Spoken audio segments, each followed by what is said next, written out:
Croatia, Indonesia এবং Malaysia, এই তিনটা দেশ মিলে হয় মাইক্রোনেশিয়া। তারপরে এর উচ্চারণটা এরকম হবে, তুমি চেষ্টা করো। আচ্ছা শাং ওয়ে। আচ্ছা সুন্দর।要要等下你想要多要结果有你俩搞就我对呀这样说你来讲一定来说是哎呀这个呀因为我说要等你新年家行吧一定来呀我给今年今年行ও一年就ও হ্যাঁ ওই তোমার যেটা বলতেছিলাম। ভালো আছেন ভাই? হ্যাঁ ভালো আছি, তুমি কেমন আছো? আলহামদুলিল্লাহ ভাই, আমি চলে যাচ্ছি ভাই। না চলে যাবা কেন, আমার কথাটা শোনো।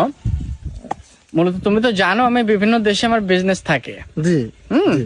আমি নতুন একটা বিজনেসের চেষ্টা করতেছি কিন্তু পাচ্ছি না আর কি।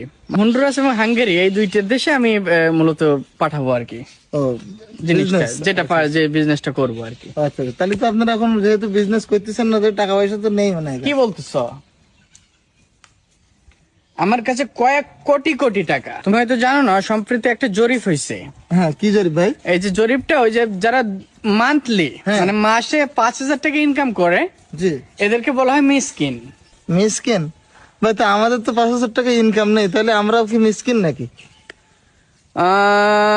যেহেতু তোমার 5,000 টাকা ইনকাম নেই, তুমি মিসকিন না, তাহলে তুমি তার থেকে আর একটু নিচে, তুমি হচ্ছে কিসকিন। কি স্কিন? জি তুমি হচ্ছে কিসকিন। যাই হোক ভাই, আমি কি স্কিন ঠিক আছে ভাই, কিন্তু আপনি তো চায়নায় ব্যবসা করতেন, হঠাৎ চায়নার ব্যবসা ছেড়ে দিলেন কেন ভাই?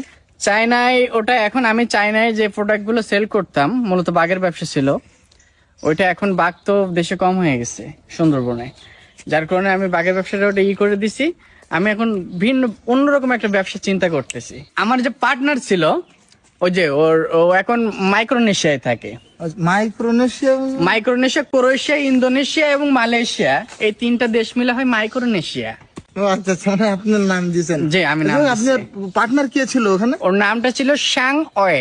আচ্ছা শাং ওয়ে। চায়নায় অরিজিনাল যে উচ্চারণ, এটা তুমি পারবা না, আমি অনেকদিন প্র্যাকটিস করার পর এর উচ্চারণটা এরকম হবে, তুমি চেষ্টা করো। আচ্ছা শাং ওয়ে। আচ্ছা আচ্ছা শাং ওয়ে। নাকে হাত দিতে হবে এভাবে। হ্যাঁ শাং ওয়ে। শাং ওয়ে। হ্যাঁ আচ্ছা তুমি ওই উত্তর কোরিয়ার প্রেসিডেন্টের নাম বলো তো। উত্তর কোরিয়ার প্রেসিডেন্ট কিম জং উন। কিম জং উন, ওটার উচ্চারণ হবে এরকম, কিম জং উন, কিম জং উন। করো তো। কিম জং উন। গুড। এইভাবে এইভাবে 1 মাস প্র্যাকটিস করলে তোমার ভাষা আয়ত্তে চলে ভাই আসবে। তবে আপনি ভাষা দক্ষ হবে, এত জ্ঞান, আমি অবাক হয়ে যাচ্ছি ভাই। যে কোনো ভাষা, ইংরাজি যেমন তেমন, চাইনিজ তেমন, বাংলা শুদ্ধ ভাষা, আমি অবাক হয়ে যাবে আপনার আমি তো ভাষা জ্ঞান দেখে। পুরা পৃথিবী ভ্রমণ করি ভাই যাই হোক,